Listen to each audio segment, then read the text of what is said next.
Hey guys, it's the Wheelchair Gamer. This is the Thundergaming Streamer Showcase. We are going to showcase all of our awesome streamers, creators, and all those beautiful people that make this an awesome community.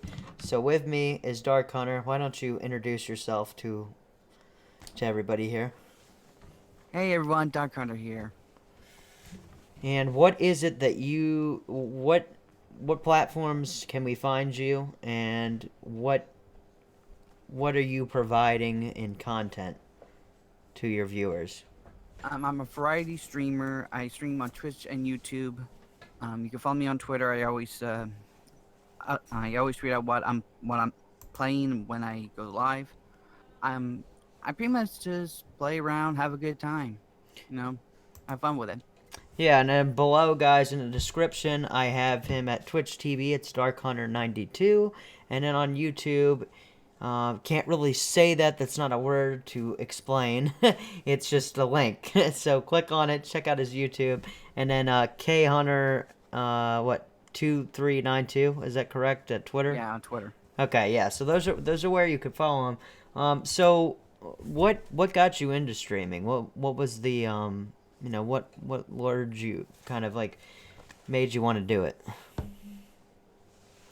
Well, it was really I found Twitch through YouTube, and I was on YouTube um for and I was watching people like Markiplier, Jacksepticeye, and they were having fun, having a good time, Yeah.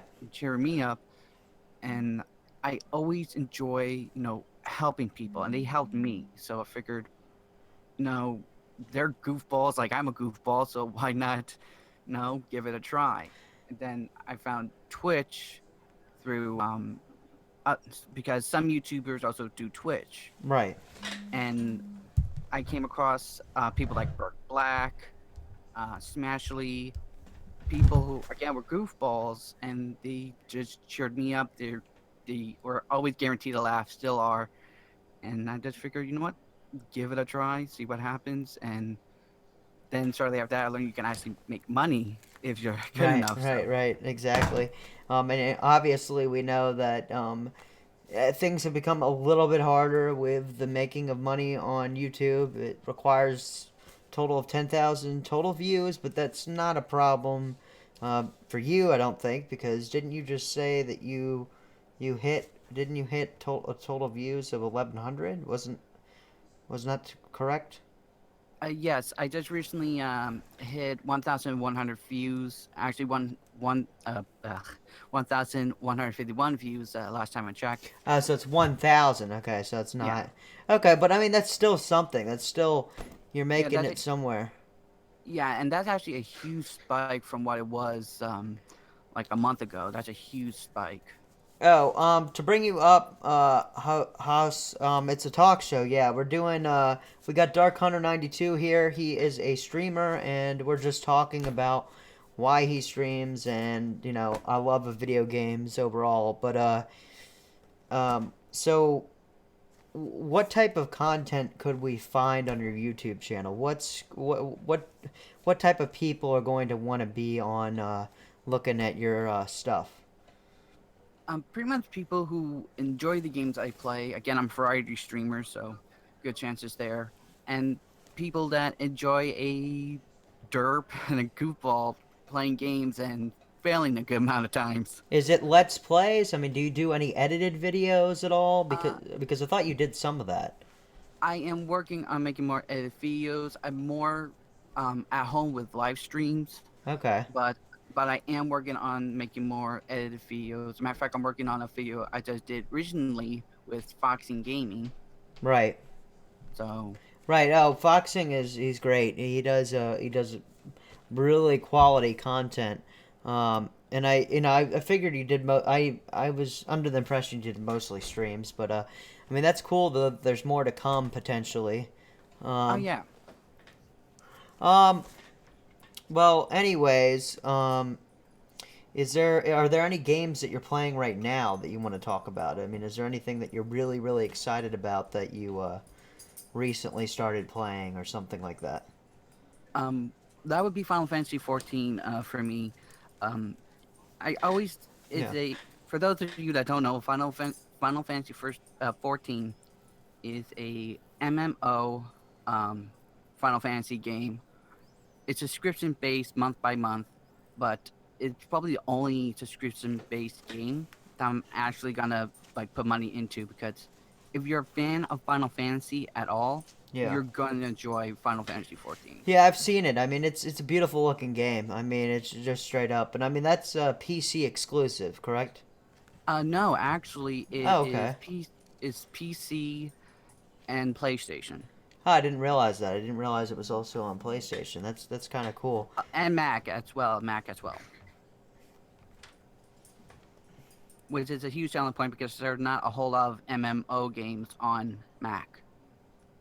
So, Um, okay, so we got a question. So sometimes, a lot of times on the show, people will ask questions too. So I mean, I know I'm kind of like just throwing you into this. I didn't really tell you exactly everything. I knew we were going to do an interview, but he was asking about let's see, the guy was asking about what's your take on them remaking Final Fantasy VII? I don't really have a opinion because I don't know Final Fantasy like that. I came in mhm. like at the newest game that they released, so you probably might have a better take on this potentially. So, what do you think of that? Well, my take on it is because I'm relatively new as well. I know of Final Fantasy VII. I never played it, but it's a very smart move on Square Enix's part because everyone's doing reboots now. Well, Sony's yeah, do, yeah. I mean Sony's that's true. doing Sony's doing reboots. Microsoft's doing reboots. Mm-hmm.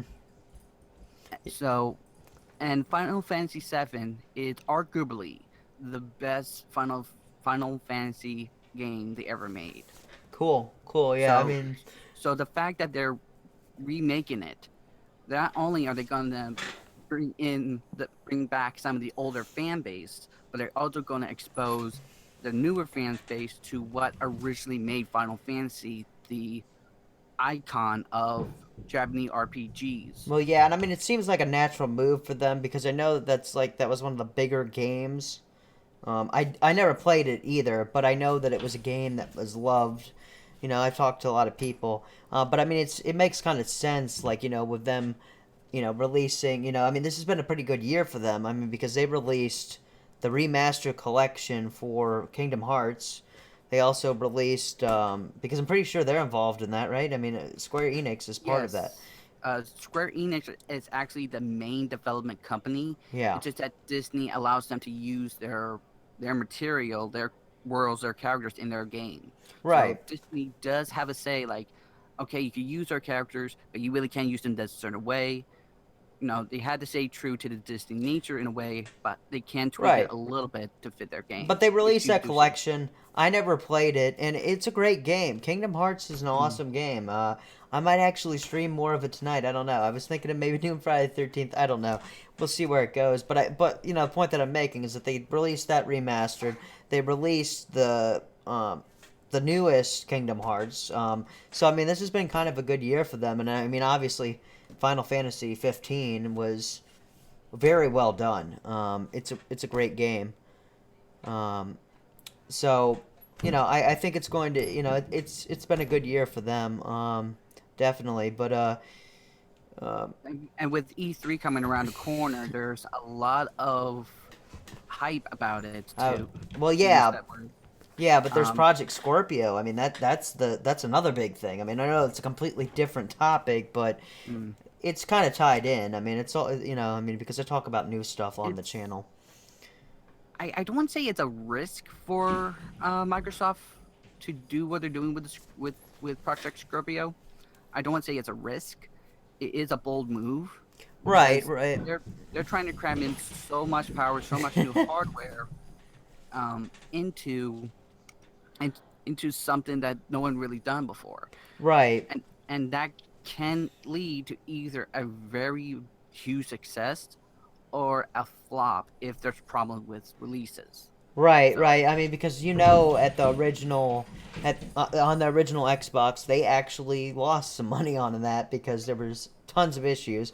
Then the 360 came up. They actually They actually made money at that one, but obviously about the problems that it had. I mean, the Yeah, Red Ring of the Death. I had a 360. I had the Red Ring of Death, I had it and happen 6 times. that was just my in my personal opinion, that was just poor Yeah. product design. They put like a very critical part of the console on top of the hottest part of the console. So that was just bad design part on their on or bad design on their part. But Well, let's go along with what I was saying earlier, that it's a risk to put in so much hardware into into one thing. right, right. Okay, so then the next thing that this guy's asking about is you brought up Scorpio, and this is my last question. But opinion on the Switch? Well, first off, I have the Switch right here, as you can see. I love the Nintendo Switch. Um, Um, I think it's a cool system, but I'm not going it to is. sit here and say it has a bunch of power because it does not, okay? It's like a Well, very expensive Nintendo tablet, is what it is. And I well, hate there's to. Go ahead. well, well, there's actually a very interesting technology in it, and there's MatPat, game theorist, actually talked about this, and he actually made a video about this. It may not be like the powerhouse that PlayStation and Xbox is, Right. but um, the overall hardware and software in it is beyond anything. It's cool. It I mean, has it's it cool. It's a cool has device. I mean, it's it not. ha- Yeah. Go ahead. it has the ability to become a VR. It has the ability to scan objects from real world and put them into the game, or bring the game into the real They world. haven't done that yet, though, with it. I don't know how they would do that unless it had a camera. I'm guessing. It um there's actually, I believe it was in a report or interview, that they actually do has room on the Switch to put in a camera, so that might come down the road. Oh, okay, because this is what I'm a Switch owner, and this is first I'm hearing of this as well. But yeah, I mean, I hate to put it that it's a very expensive tablet. I mean, it's kind of what it is. It doesn't have the same specs. Like if you compare it with the Xbox or the PS4, but that's not a fair comparison because Nintendo is kind of it's a different type of console, and I mean, it's a cool console. I like that it's portable. I like the fact that I could play Well, Zelda portable, and I heard that From Software is in potential talks with Nintendo about bringing Dark Souls 3 to the Nintendo Switch. Now, I don't know if that's rumors only, um, but, well, there's you a know. I believe they're still working on it. If it's not fully out yet, they're still working on porting Skyrim Special Edition to the Switch. Which, now again, the Nintendo has never been one of the powerhouse consoles, Right. but they know how to play the long game. Yeah, in some I think. ways. In some ways, yeah, I would agree with that. I mean, I have the device, and I like it. I mean, I enjoy it. I think it's a fun thing, I you know. The one thing I'd say that they did mess up on the release is that they only had one game. They they only had Zelda Breath of the Wild. Now, don't get me wrong, everyone was waiting years and years Just, for Breath of the Wild. Yeah, yeah, Breath of the Wild is awesome. yeah, Um, and it kept getting pushing back and pushing back and pushing back, so people were finally happy to get their hands on it. And I've seen streams of it, and it was well worth the wait, in my opinion, from what I've seen. Hey, hold on 1 second. I got some crazy shit going on. Hold up. Yeah.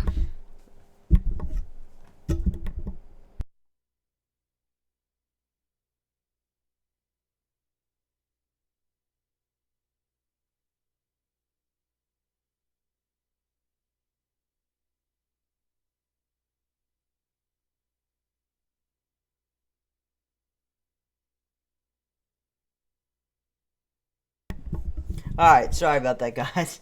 Yeah, I had some stuff going on in my house, but yeah, it's okay. But yeah, so I would probably, if I was gonna release this console, I would have at least maybe 3 games. But since Zelda is, other than Mario, is Nintendo's biggest title, and everyone was waiting for Breath of the Wild, I think that's probably balanced that out. Right. Right. Yeah. And the game and the Mario Kart 8 Deluxe that came out for the Nintendo Switch um is really good.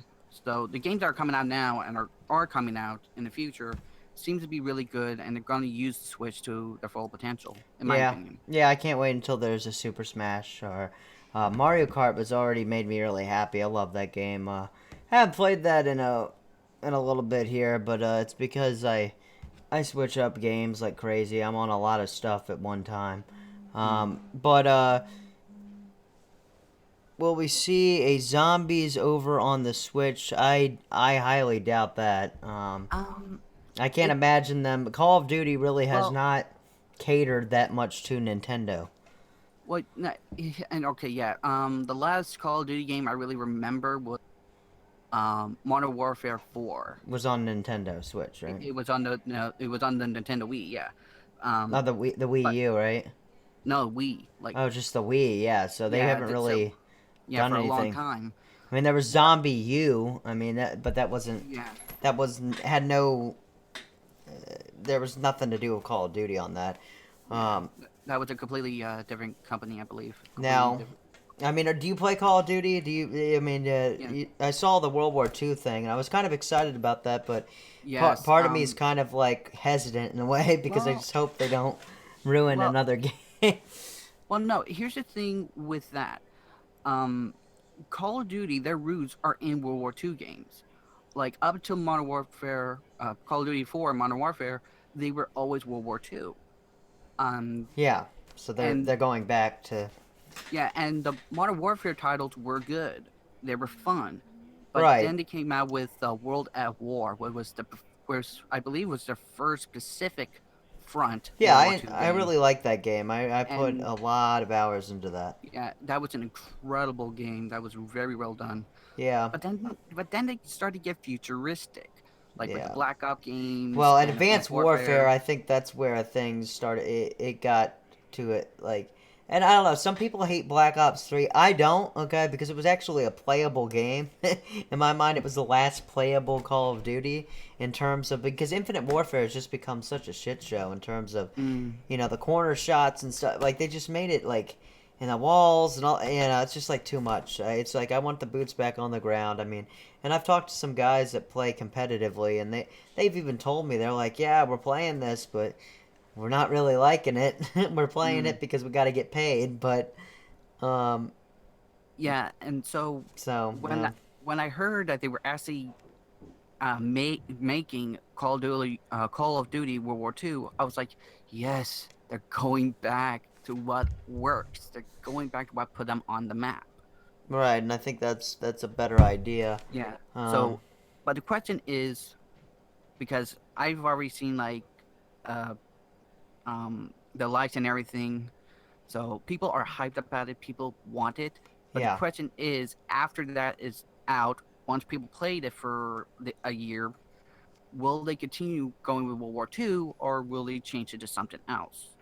That would be the big question. yeah, because I mean, it's kind of like it's become a very much a cycle. But what do you think of have you seen any Friday the 13th? I mean, have you um, Yes. I have actually I saw it when it was first in beta yeah. I mean, on I stream and saw some of YouTube, that stuff, yeah, too. Yeah, I mean, it and looked cool even even then. even with it being in beta and the bugs and everything, it was still a good game. And so many people, including me, was worried that oh god, it's gonna be a Dead by Daylight clone or something like that. But the fact that they stick so well to the lore of the movie, Yeah. and I think that was another thing people were so worried about is that, oh god, what are they going to do to Jason? Are we going to be able to play Jason? Are we going to be able to use the same abilities that he used in the movies? And I think whatever the development team is, whatever the company is, I think they did a really good job. Yeah.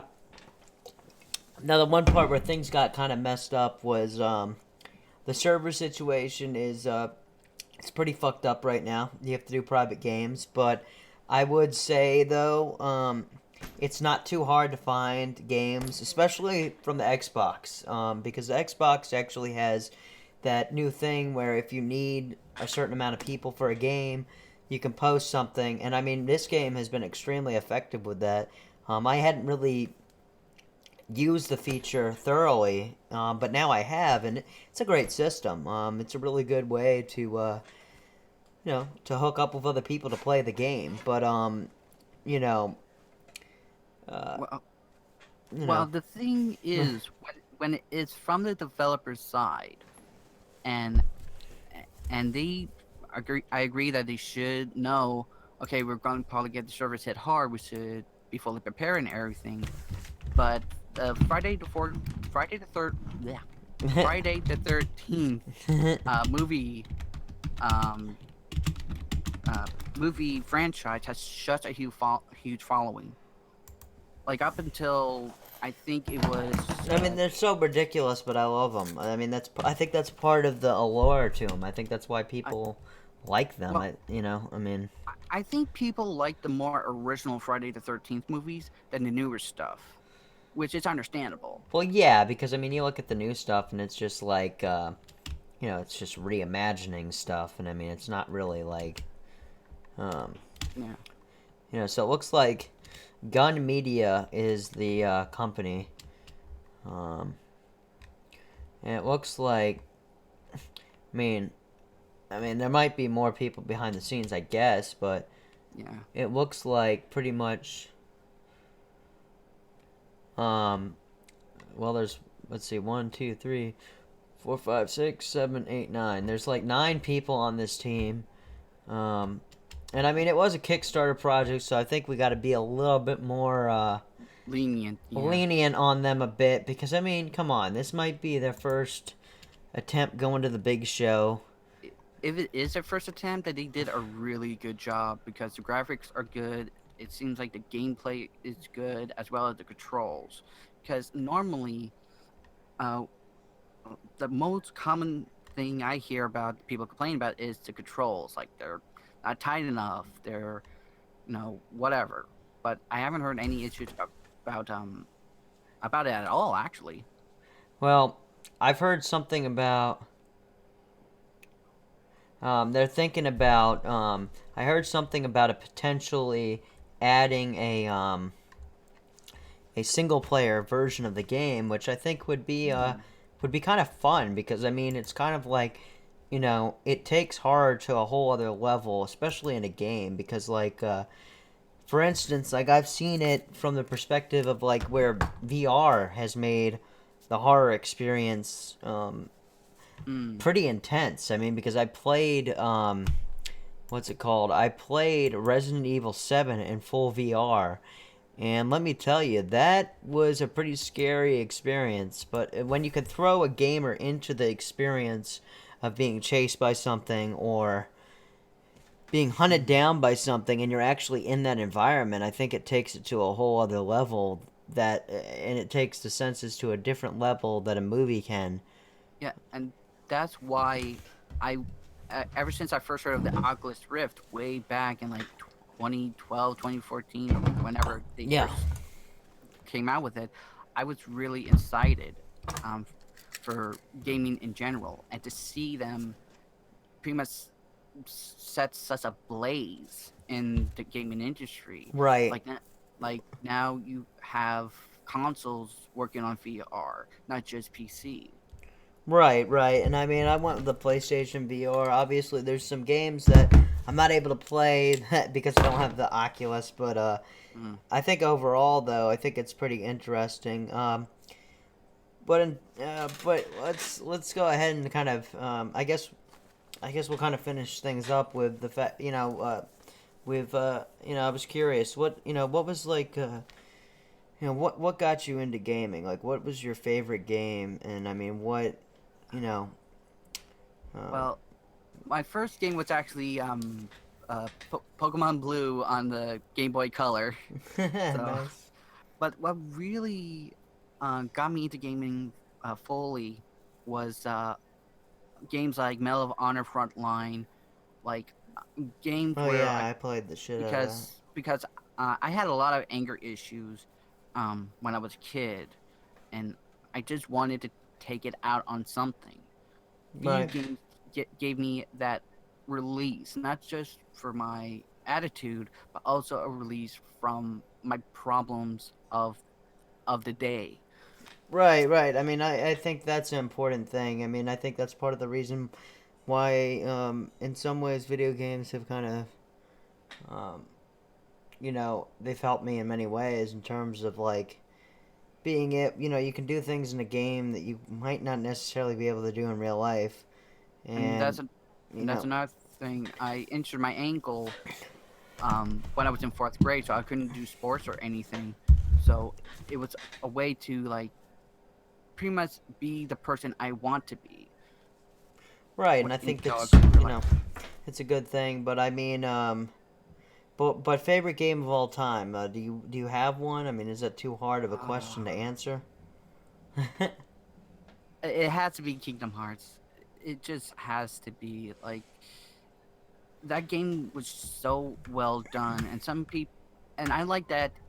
At the surface, people think it's a kids game because of Disney, but when you play the game and you look at the lore and everything about it, it has such a deep meaning and talked about a very serious subject about darkness and light and the eternal struggle. Right, right. I think it's a great game. It wasn't something that I played whenever it came out initially, but I played it recently, and I might actually turn on my PS4 tonight and do a little bit of streaming of that. Um, I was either going to do that or do Friday the 13th, like I said, but Mm. it's such a great game, and it's such a laid back game in so many ways. I mean, I always, I mean, obviously when there's boss fights, but I like Yeah, it how it's just kind of like you could just chill with it, get a pretty awesome story. I mean, it's a mhm. gripping story. It's really interesting. You really want to see what happens to Sora. Um, Yeah, and I think that's another reason why people are so hype about Kingdom Hearts 3. I know I am. I can't wait for that to finally get a release date at least. yeah, now I know that some of the timelines can be really fucking confusing for that game. Um, Mm, if you haven't played a lot of the game. yeah. That's not one that I've beat yet. It was something I was planning on going back to and beating pretty soon here. I never beat Final Fantasy 15. I got kind of bored with it, but I think I'll go back to it eventually. Mm. But are you going to be streaming tonight? Yes, I do my very best to stream every night at 8 p.m. Eastern Standard Time. You can find me on Twitch and YouTube. So It's in the description below. What are you going to be streaming tonight? tonight I'm gonna be streaming Grand Theft Auto 5. Right. Having some fun online and everything. Cool, cool. And what platform are you playing that on? PC. I'm mainly a PC gamer. Ah, nice, nice. It's really cool. But anyways, I really appreciate you coming out to be on the show. And Thank you again, for having me. guys, we're going to be trying to do this every week. This is a Thunder Gaming exclusive thing where we're taking the content creators that we have and we're showcasing them so we can show everybody what Thunder Gaming has to offer as well as the people that make it happen. Um, so that's the big thing here. But again, check him out on the platforms. I've posted all the links below in the description if you're on YouTube. Check him out. He does some cool streams. I've checked out some of his streams before, and there's some pretty cool people there. Um, he's got a good group of people that watch. It seems like so. um, I'm glad that you came out, man. And thank you for having me. Yeah, and guys, I'm gonna be trying to do this show. It might not always be on the same day. It really depends on the schedules because we got West Coast, East Coast. It's all over the place here in Thunder Gaming. so, Yeah. um, anyways, guys, thanks for watching, and I will see you next time on Wheel Talk. See ya.